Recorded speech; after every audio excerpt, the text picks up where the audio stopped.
Hello everyone, welcome back to Chicky Today. This is Sia Verma and I hope you all are doing very well. So आज हमें cover करना है session number 21 जिसमें हम and करने वाले 2023 की वोकैब को। सो लास्ट 7 सेशन तक हमने केवल 2023 की वोकैब को ही कवर किया है। कल से मैं 2022 की वोकैब को स्टार्ट करूंगी। फाइन। सो अभी तक अगर आपने वो 20 सेशन कंप्लीट नहीं करे जो प्लेलिस्ट में ऑलरेडी मेंशन है, तो पहले आप उन्हें कंप्लीट कीजिए, फिर सेशन नंबर 21 पे मूव कीजिए, जहाँ पे हम टोटल एसएससी की 5000 वोकैब को डिस्कस कर रहे हैं लास्ट 5 इयर्स की, जिसमें से आज हम 50 वर्ड्स को टारगेट करने वाले हैं। फाइन। सो स्टार्ट करते हैं हमारा session with the very first question and the first one is which of the following best define the word beleaguered. so beleaguered का एग्जैक्टली मीनिंग क्या होता है? so beleaguered stand for difficult situation. so difficult situation के लिए आप इस word को use करेंगे। सिनोनिम इसका एक ट्रबल्ड हो जाएगा, ट्रबल्ड, हैरेस्ड हो गया, एक बैटल्ड हो जाएगा, परेशानी में होना, और एक डिसीज्ड हो जाएगा। ये सारे वर्ड्स स्टैंड करते बलीगढ़ के सिनोनिम के तौर पे, ट्रबल्ड, हैरेस्ड, एम्बैटर्ड, बसीज। ठीक है, embattle, L E D. Fine.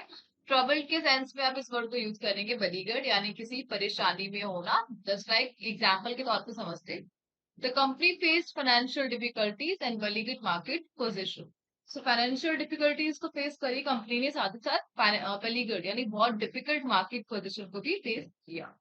एंटीनिम क्या रहेगा? इजी इसका एंटीनिम हो गया डिफिकल्ट नहीं होना यानी इजी होना, सपोर्टिव होना, असिस्टेड होना, सिक्योर होना, ये सारे इसके एंटोनिम हो गए। एक फोर्टिफाइड वर्ड भी था, फोर्टिफाइड यानी सपोर्ट की सेंस। ऑप्शन में सपोर्ट इज द आंसर नहीं होगा, असिस्टेड भी नहीं होगा, सिक्योर भी नहीं होगा, हैरेस्ड इज द आंसर। ठीक है, हैरेस्ड का मतलब हो गया परेशानी, trouble, beleaguered. Let's move to the next one. Which of the following best define the word upping. Upping का मतलब क्या होता है? Upping stand for increment. Increasing के लिए आप इस वर्ड को यूज करेंगे। इसके जो सिनोनिम रहेंगे वो क्या है? बूस्टिंग हो गया, ऑगमेंटिंग हो गया, ऑगमेंट यानी बढ़ना, ऑगमेंटिंग, रेजिंग हो जाएगा, एलिवेटिंग हो जाएगा, इंक्रीजिंग हो जाएगा। जबकि जो एंटोनिम होंगे वो क्या होगा? डिक्रीज हो गया एक तरफ से, डिक्रीजिंग, लोअरिंग, रिड्यूसिंग और कटिंग। ये सारे इसके क्या है? एंटोनिम हो गए।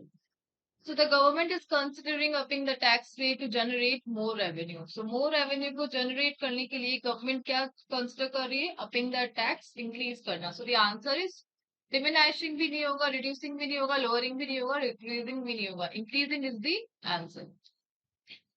Let's move to the next one.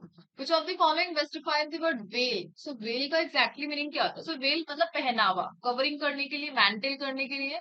So mantle इसका एक synonym हो गया, कवरिंग हो जाएगा, मास्क हो जाएगा, कंटेन हो गया।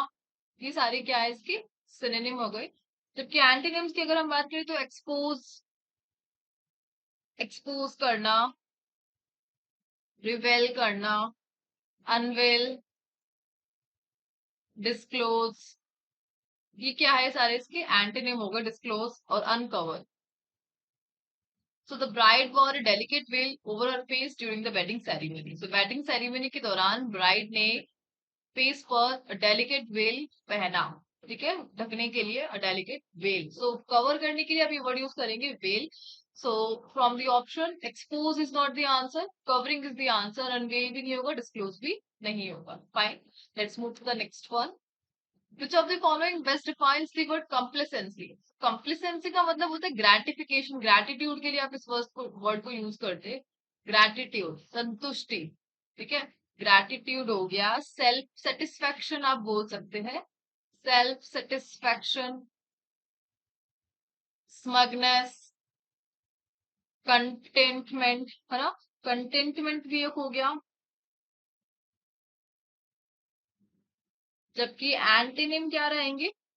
विजिलेंस, संतुष्ट नहीं होना, विजिलेंस, कंसर्न, डिलिजेंस, डिलीजेंस हो गया, कॉशन हो जाएगा, अलर्टनेस, ये सारे क्या है इसकी एंटीनिम। एग्जाम्पल देखते, success often breeds complacency leading to a decline in performance. So success हमेशा अपने साथ क्या लेकर आती है, आत्मसंतुष्टि, कॉम्प्लिसेंसी, जिससे परफॉर्मेंस में क्या देखने को मिल सकता है, डिक्लाइन देखने को मिल सकता है, लीडिंग टू, आगे चल। फाइन।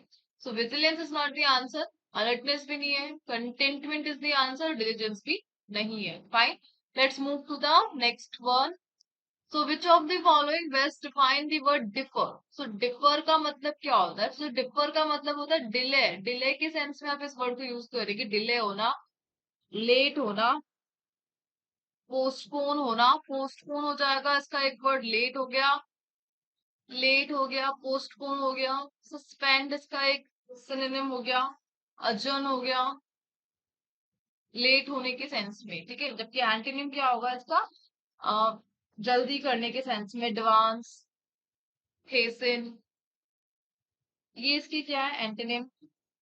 एक्सपेडाइट, एक्सपेडाइट भी क्या है, जल्दी होना, तुरंत हो जाना, फेसन होना, एडवांस होना। सो डिफर का एक्सपेडाइट तो इसका एंटोनिम है, हेसन भी एंटोनिम है, प्रोसीड भी एंटोनिम है। So delay is the answer. He chose to defer his enrollment in college for a year to travel. तो ट्रैवल करने के लिए उसने क्या चूज किया, कॉलेज एनरोलमेंट को डिले करना। Fine, let's move to the next one. Which of the following best define the word apportion? Apportion का मतलब क्या होता है? So डिवाइड करने के सेंस में आप इस वर्ड को याद करेंगे, डिवाइड, allocate, distribute,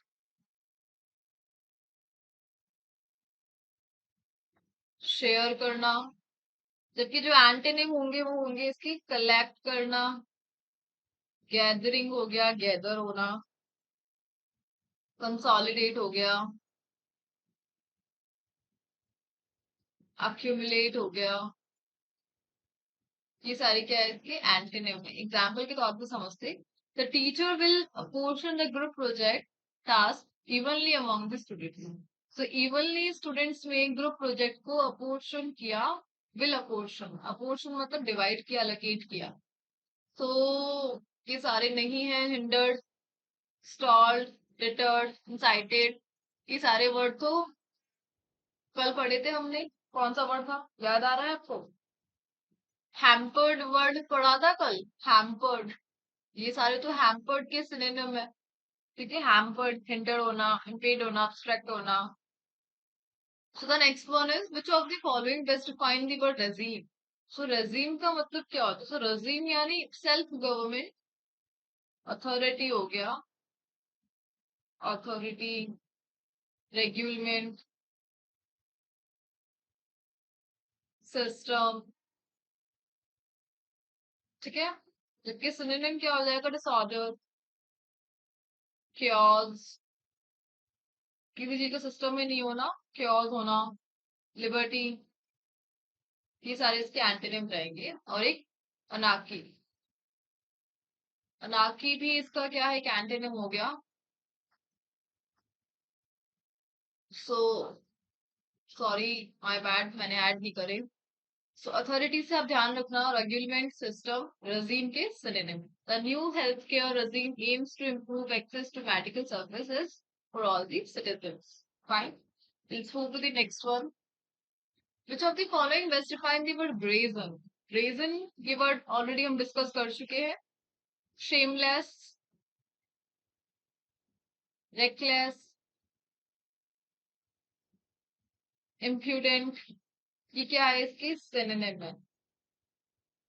जबकि एंटोनिम क्या रहेंगे, बोल्ड, बोल्ड भी हो गया इसका, बोल्डनेस, ठीक है, ऑडेशियस, ये क्या है इसके सिनोनिम। जबकि जो एंटोनिम रहेंगे, टिमिड, डरपोक हो गया, मोडेस्ट हो गया, शाय हो गया, रेटिसेंट, कम बोलने वाले, रेटिसेंट, ठीक है। सो शेमलेस एंटोनिम है, मोडेस्ट एंटोनिम है, रेटिसेंट भी एंटोनिम है, शाय भी एंटोनिम। सो रीजन का मतलब शेमलेस, शेमलेस हो जाएगा ना, सॉरी, शेमलेस, शेमफुल एंटोनिम हो गया। So the politicians' brazen lie were exposed by investigative journalists. Fine. Let's move to the next one. Which of the following best define the word vendetta? Vendetta का exactly meaning क्या होता है? सो vendetta एनिमिटी के लिए use किया जाता है, hostile, hatred, grudges, retaliation. सो hostile शत्रुता के लिए, एनिमिटी के लिए, हेट्रेड के लिए, फ्यूड भी इसका एक सिनोनिम होगा, ग्रज होना, ठीक है, रेट्रीब्यूशन, ठीक है। तो शत्रुता की भावना दिखाता है, शत्रुता, हॉस्टिलिटी। रिवेंजफुल भी आप बोल सकते हैं, रिवेंजफुल। ये सारे क्या इसके सिनोनिम, जबकि एंटीनिम क्या रहेंगे? फ्रेंडली होना, पीसफुल रहना, हारमोनी बना के रखना, हारमोनी। अमीठी हो गया, अमीठी यानी हारमोनी, अग्रीमेंट, अप्रोचमेंट। फॉरगिवनेस भी इसका क्या होगा? एक एंटीनिम। और एक रिकॉन्सिलिएशन। रिकॉन्सिलिएशन वर्ड को ध्यान रखना है, रिकॉन्सिलिएशन ये काफी बार आर्टिकल्स में यूज होता है वर्ड रिकॉन्सिलिएशन और अप्रोचमेंट। So he vowed to seek revenge and pursue his vendetta against those who wronged him. So शपथ ली उसने to seek revenge and pursue his vendetta, में दुश्मनी निकालना जिसने उसके साथ क्या किया है? Wrong किया है। Fine. Let's move to the next one. तो इसी के साथ ही सेशन यहाँ पे एंड होता है। आज जो वर्ड हमने डिस्कस करे वो वेल है, कॉम्प्लिसेंसी है, अपिंग है, डिफर है, अपोर्शन है, रजीम है, ब्रेजन है, वेंडेटा है और बिलीगार्ड है, वैलीगर्ड है, बिलीगार्ड।